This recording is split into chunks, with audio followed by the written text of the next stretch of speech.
He ruled the drafty classrooms, a bit like Genghis Khan. How we draggled pupils feared that awesome man. And even when the Germans had swept through France, I knew with Bashar on our side, they didn't stand a chance.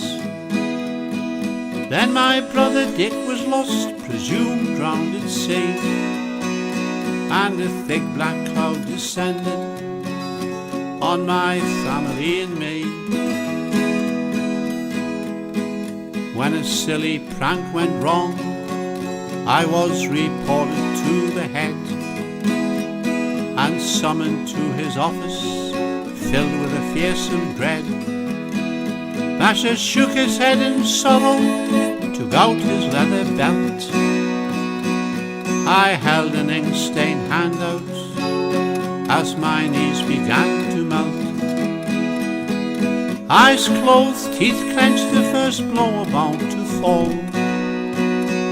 His telephone started ringing, he paused to take the call. Silent, grim-faced, trembling, he signaled for me to leave,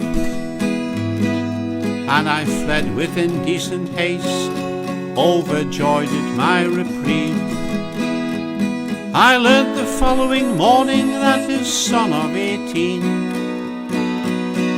had, like my brother Dick, made the sacrifice supreme.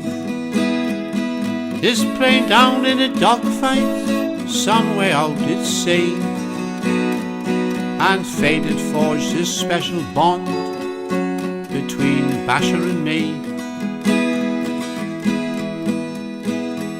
I saw him at Jesmond at a minor counties cricket game. Even after 15 years, he looked pretty much the same. I went over, introduced myself, sat down, began to chat. Got 2 cups of coffee, Northumberland came in the bat.